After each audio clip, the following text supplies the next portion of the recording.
le savez, dans cette émission, nous abordons tout type de thèmes. Et voilà, donc de quoi à pouvoir vous instruire, vous enseigner sur des choses que vous ignorez peut-être. Eh bien, aujourd'hui, nous allons parler des films d'animation. Tout de suite, permettez-moi de vous communiquer le thème du jour. Nous détenons désormais les secrets des films d'animation. Qu'est-ce qu'un film d'animation? Comment est-ce qu'il est fabriqué? Et quels sont les tenants et les aboutissants donc, de ces productions? Eh bien, on aura plus ample information avec nos invités témoins du jour. Il s'agit bien sûr d'Ahmed Koné et de Steve Godet-Allo. Ce nom vous dit peut-être, eh bien, je vous invite à les découvrir à travers le portrait de Marie-Ange Emiem. Nos deux invités aujourd'hui sont Koné Guéouré Ahmed et Godet-Allo Steve. Koné Ahmed, marié sans enfant, est ingénieur des techniques informatiques, option réseau informatique et télécommunications et est un entrepreneur dans le domaine. Godet Steve, lui, est marié et père de 2 enfants. C'est un électromécanicien de formation. Il a également suivi une formation approfondie dans le domaine de l'audiovisuel en Gambie en tant que réalisateur. Nos 2 amis d'enfance ont une passion commune, l'informatique et l'événementiel. Ils viennent sur le plateau de ce midi pour nous dévoiler leur savoir-faire en technique d'animation d'image. Ahmed Koné et Steve Godet, merci de les applaudir très très fort. Ahmed Koné est ivoirien, il est âgé de 36 ans, il est ingénieur technique informatique, il a une formation et est titulaire d'un bac plus 4. Ahmed Koné, c'est le monsieur en chemise jaune ocre et monsieur Godet-Allo Steve, 36 ans, ivoirien, réalisateur, il est de formation, il a une formation donc en électromécanique, en informatique et en réalisation audiovisuelle. Il est titulaire d'un bac plus 3. Ils sont amis depuis l'enfance, voilà, donc d'où leur partage d'expérience. On en saura davantage dans cette émission. Bienvenue à vous sur le plateau de ce midi. On est très très heureux de vous recevoir sur ce plateau et surtout de découvrir l'univers des films d'animation. Ce n'est pas tous les jours qu'on en parle quand même. Ça va? Vous êtes heureux d'être là? Alors dites-nous au juste, quelle différence peut-on faire entre un film d'animation et un dessin animé, tout court? Bon, merci pour l'opportunité que vous nous donnez. Je vous en prie. De parler de notre activité. La différence entre un film d'animation et un dessin animé, on parle déjà de film d'animation et dessin animé, mais le thème film d'animation englobe tout. D'accord. Lorsqu'on parle de dessin animé, on peut faire les dessins à la main, en 2D. C'est-à-dire on a un crayon là. Un crayon, voilà, et faire un dessin et utiliser l'une des différentes méthodes d'animation. Il existe plusieurs techniques d'animation. C'est-à-dire, je ne sais pas si je comprends bien. Pour faire simple, on dessine... on peut faire un dessin et l'animer. Avec le flipbook, par exemple, vous prenez 5 feuilles de papier, vous faites des dessins et vous faites ce qu'on appelle le flipbook. Vous faites passer les feuilles. C'est une animation. C'est-à-dire, par exemple, je suis là, je suis arrêté, donc on me voit arrêter. Après, on me voit prendre le stylo. Après, on me voit déposer le stylo. On me voit prendre une bouteille. C'est-à-dire, tout ça est dessiné à la base. Mais vous l'avez dit. Voilà. En fait, l'animation, c'est cela. C'est une succession d'images. C'est plusieurs images, en fait, enchaînées qui donnent une animation. Voilà. Pour la définition, par exemple. Le dessin animé, parfois, les gens se trompent parfois. Le dessin animé et la bande dessinée, une bande dessinée que les gens par mégarde, les gens parlent de film d'animation, les gens se perdent un peu, mais une bande dessinée, c'est un dessin qui est fait, un document qui est fait où il y a des dessins sur papier. C'est ça qu'on appelle bande dessinée. D'accord. Lorsqu'on parle de dessin animé, en fait, c'est un film. C'est comme si on donnait la vie à la bande dessinée qu'on a sous la main. Il faut faire la différence, en fait. Voilà, la bande dessinée, c'est le papier. D'accord. Voilà, mais quand on parle de dessin animé, bon, ça se confond parfois avec... l'image qui est animée. Exactement, c'est l'image qui est animée. Mais il existe plusieurs techniques d'animation.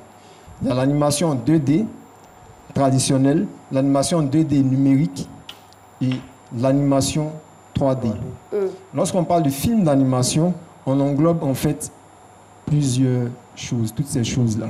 Mais comment en regardant un film, on peut faire la différence entre une animation 2D et une animation 3D? Ah là, c'est une grande question. Parce que, en réalité, avec la 3D aujourd'hui, on peut faire un rendu 2D. D'accord. La 3D n'est qu'une technique en fait. C'est un procédé.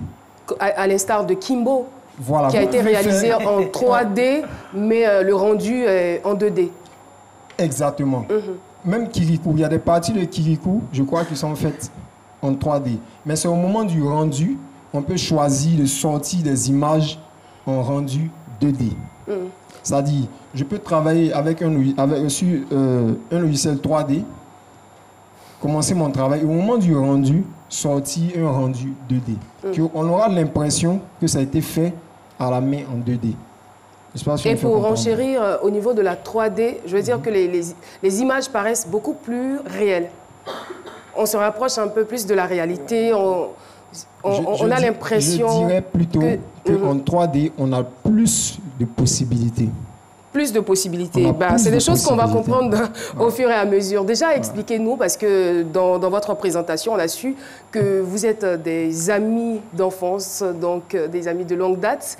Alors, à quel moment vous décidez de vous mettre ensemble pour créer quelque chose? Il faut dire que nous sommes de formations différentes. D'accord. Lui, il est électromécanicien de formation. Moi, je suis informaticien de formation.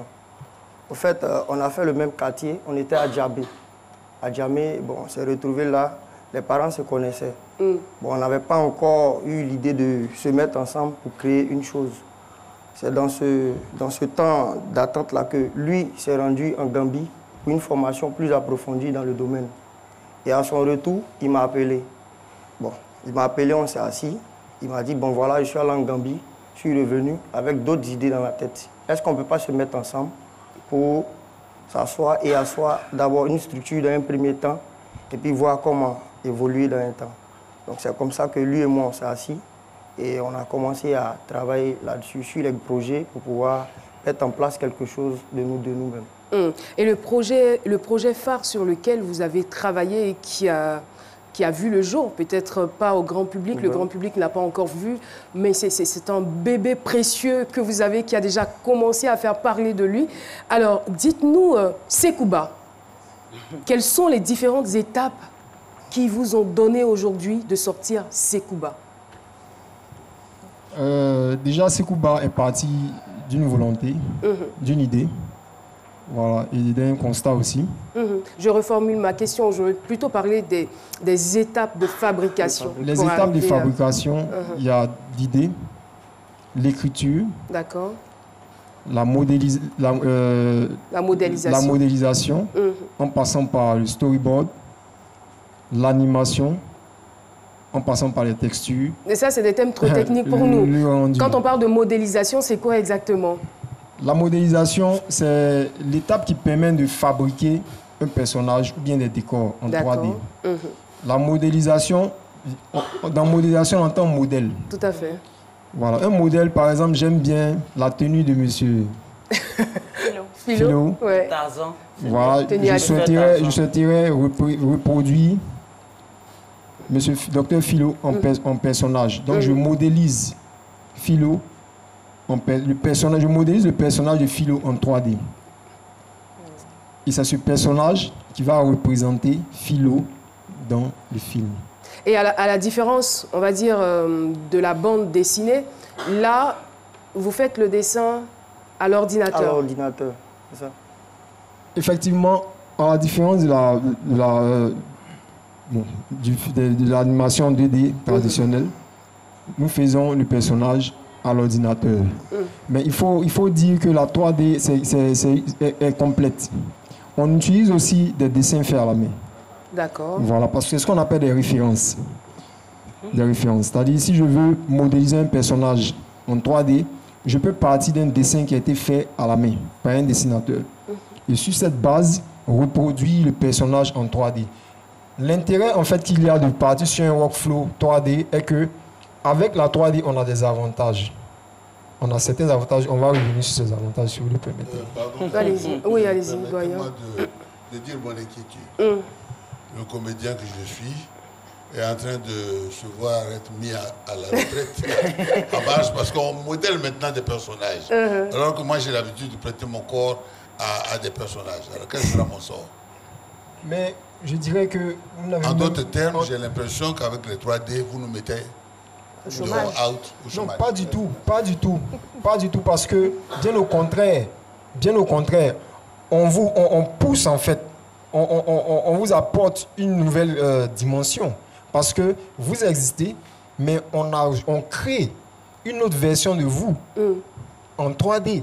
Mais justement, c'est la question que je voulais poser. Si vous décidez d'utiliser son image, il est assis là, sa chemise, tout ce qui le concerne, en 3D, qu'est-ce qu'il gagne? Absolument. C'est à nous de mettre en place l'écosystème qui va gérer tous ces éléments, tous ces détails, parce que normalement, il doit avoir des retombées. Je voudrais vous rassurer, les comédiens sont souvent sollicités pour prêter leur voix dans le cadre des productions de films d'animation. Là, c'est chaud, là. C'est un complément. Le doyen se sent en danger. Il s'est levé. Attends. On parlait d'Africa tout à l'heure. Moi, j'ai prêté ma voix à certaines de ces animations. Mais ce n'est pas le même traitement. Ça pose une autre question. Entre la voix et l'image, c'est différent. Voilà pourquoi je me sens menacé. Non, peut-être ça pose la question maintenant du développement de l'industrie ou de l'écosystème des films d'animation. Où sommes-nous? Pourquoi l'univers n'est pas aussi florissant ou... Exactement, il appartient je dirais aux Ivoiriens de prendre conscience que l'animation est une industrie qui pourrait générer énormément d'emplois et énormément d'argent. Voilà. Ah, mais justement, je veux dire, dit comme ça, on se dit waouh. Mais c'est quoi votre démarche pour amener, par exemple, les investisseurs à s'intéresser à cette industrie? Merci déjà pour l'opportunité que vous nous donnez de parler de ce secteur. Voilà. Et il a tellement de choses à dire. Nous sommes vraiment ouverts. Nous sommes prêts à partager ce que nous avons. Allez-y, c'est l'opportunité qui vous je vais faire un truc. Vous allez mieux vous détendre parce que les techniciens, eux, c'est sur l'ordinateur qu'ils parlent et quand ils ont le micro, ils sont un peu timides. On va se lever et puis on va les applaudir très, très fort. Ouais.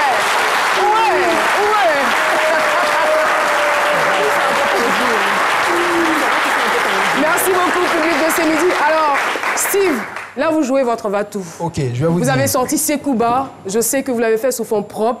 Et vous avez besoin de beaucoup de moyens encore pour que ce film soit vu par tout le monde.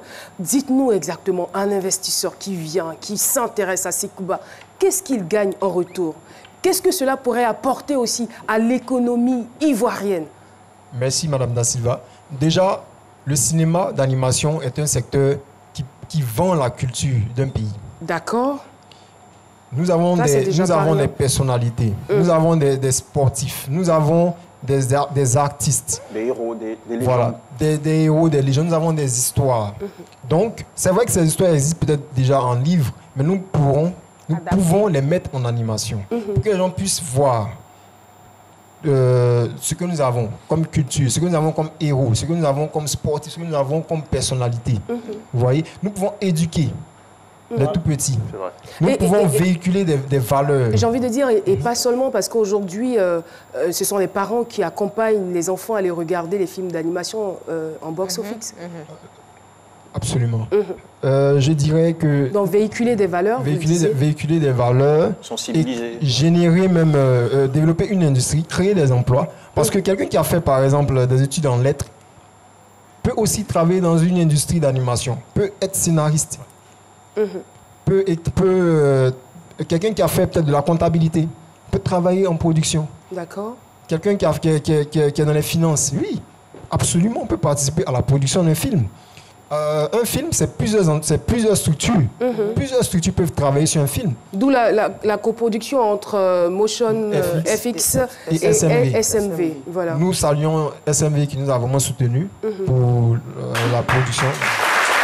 Ça demande, je suppose que ça demande de gros moyens financiers et logistiques. Est-ce que vous avez bénéficié de subventions pour réaliser ces combats? Non, nous n'avons reçu aucune subvention. Nous avons travaillé sur fonds propres et avec aussi le soutien du SMV, c'est nos propres fonds avec M. Koné. Nos économies, notre temps, nous avons travaillé vraiment d'arrache-pied pour pouvoir voir ce bébé. Parce qu'il y a longtemps,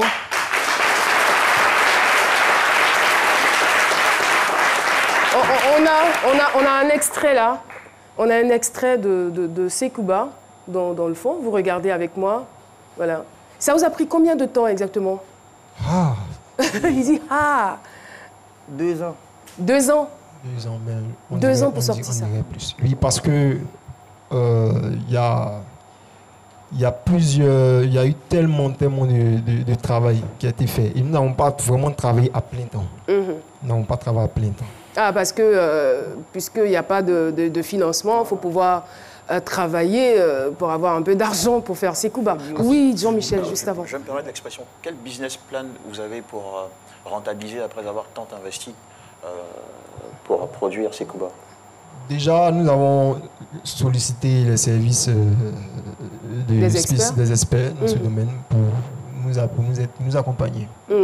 Et vous pensez que ce film-là, il peut arriver jusqu'où? Qu'est-ce qu'il peut représenter pour la Côte d'Ivoire au niveau international?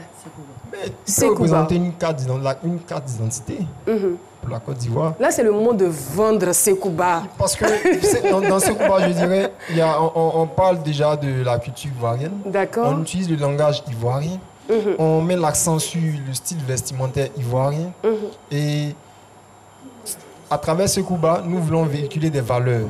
C'est quoi la storyline de ce film? Sekouba parle de courage, d'accord, de travail. Sekouba appelle en fait la jeunesse à abandonner les voies de paresse, les voies de facilité, de croire, d'avoir une vision dans la vie. Non, pas de régner dans la difficulté. Ah, mais si on abandonne la facilité, on va vers la difficulté, c'est ça? Non. On veut vivre quand même une vie de bonheur, on ne peut pas régner dans la difficulté. D'accord. Eh bien, nous en étions, on va dire, à Sekouba, à la trame, à ce que cela pourrait apporter à l'économie de la Côte d'Ivoire, au travail que cela génère, voilà, à tous les revenus aussi que cela engendre, n'est-ce pas? Je vous écoute. Allez-y. Oui, Sekouba, à travers Sekouba, nous voulons vraiment montrer à la nation ivoirienne qu'il y a une industrie, qui est l'industrie de l'animation, qui pourrait vraiment générer des emplois, générer des capitaux. Et ce serait vraiment intéressant de s'y intéresser. De déjà mettre en place l'écosystème, de mettre en place tout ce qui pourrait encadrer des structures telles que la nôtre, à pouvoir produire plus de films, à pouvoir créer plus de contenu pour les éventuelles chaînes qui arrivent, pour aussi vendre notre culture, vendre la Côte d'Ivoire. Ahmed, vous voudriez ajouter quelque chose? Bon, j'aborde un peu dans le même sens que lui. On a besoin de soutien, beaucoup de soutien pour pouvoir vraiment produire assez. Voilà, parce qu'il faut dire que, comme il le disait au départ, on l'a fait de nos propres fonds. Donc on a pratiquement besoin de soutien pour pouvoir plus avancer encore. Mais à votre avis, pourquoi aussi Oui, allez-y. Il y a une œuvre aussi qu'on est en train de mettre sur place qu'on appelle Kojo. Kojo. Voilà, qu'on a commencé, mais on n'a pas encore terminé. Mais à votre avis, pourquoi l'industrie, on va dire, des films d'animation n'est pas très développée ici en Afrique? Je peux répondre. Allez-y. Je dirais que c'est tout simplement parce que les gens n'ont pas encore bien capté. Les gens n'ont pas encore perçu que c'est une mine d'or, en fait. Vous voyez? C'est une mine d'or? C'est une mine d'or, oui, je dis. Oui, c'est une mine d'or. Si je vous demandais de le justifier, une mine d'or. Une mine d'or, pourquoi? Oui, une mine d'or parce que... Ou par rapport à tout ce que vous avez cité? Non, parce qu'aujourd'hui, on voit des salles de cinéma qui reviennent. Mais ces salles de cinéma ont besoin de films.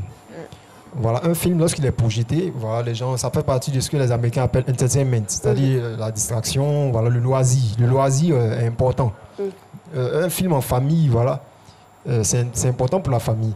Donc, en produisant des films sur le plan local, ces films peuvent être vus ici déjà et ils peuvent être vus à l'extérieur. C'est cela. Ils peuvent être vendus.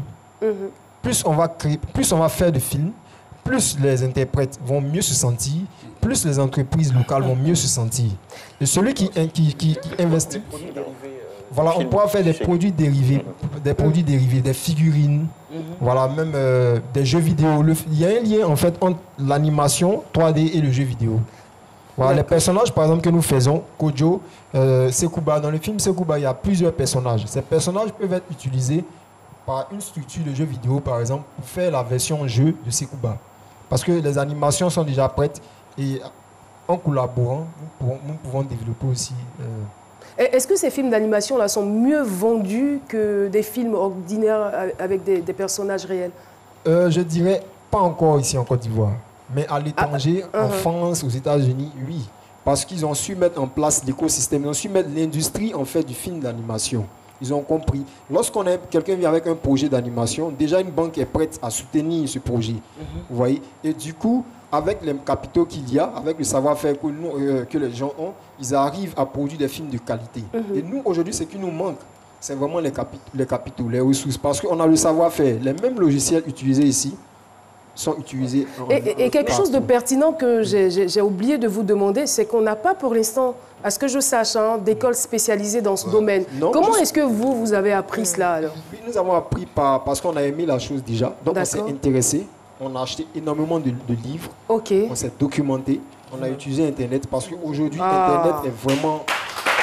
Bravo. Alors là, chapeau. Oui, parce que à la base, ayant travaillé pour des structures que je ne vais pas nommer ici, pour des structures de production, voilà, on a pu vraiment apprendre aussi le métier de monteur, de graphiste et ainsi de suite. On a fait nos propres recherches, on s'est photos aux anciens. On a appris auprès d'eux.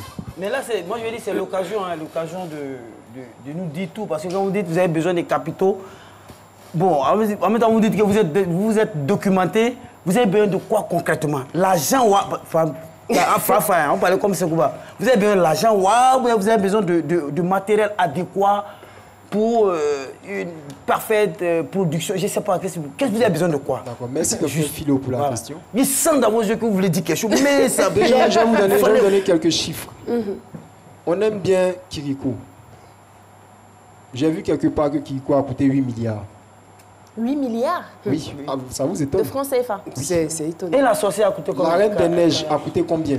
Allez faire vos recherches, vous allez voir que c'est plusieurs milliards. Aujourd'hui, les gens veulent des films de qualité à la Disney, mais ne sont pas prêts à débourser pour qu'il y ait des films produits en Côte d'Ivoire de haute qualité. Question indiscrète, Sekouba a coûté combien? Là, c'est vraiment une question. Indiscrète. On dit pas. Je pense que nous sommes au terme de notre entretien. Voulez-vous ajouter quelque chose d'autre de sorte à ce que les jeunes s'intéressent? Il y a des jeunes aujourd'hui qui cherchent du travail, qui sont dans le domaine audiovisuel. Qu'est-ce que vous pouvez leur dire?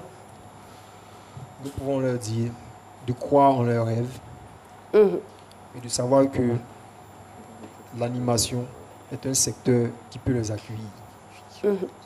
De s'intéresser véritablement. Et nous restons ouverts. Nous sommes prêts à partager nos connaissances, le peu de savoir que nous avons eu. Nous sommes prêts à le partager. Et nous souhaitons véritablement que ce domaine puisse se développer en Côte d'Ivoire. Ahmed, un dernier mot? J'aborde dans le même sens que lui. Nous sommes ensemble. Depuis toujours d'ailleurs. C'est d'inciter les jeunes à s'intéresser plus à la chose. D'accord. Voilà. C'est vrai parce que vous, ce n'était pas votre domaine. Justement. Et il vous a communiqué sa passion et depuis lors, vous êtes dedans, quoi. Ça. C'est cela. Pas très bavard. En tout cas, merci. Merci pour ce courage que vous avez pris pour venir nous parler de films d'animation. On a été très heureux d'apprendre avec vous. Merci infiniment.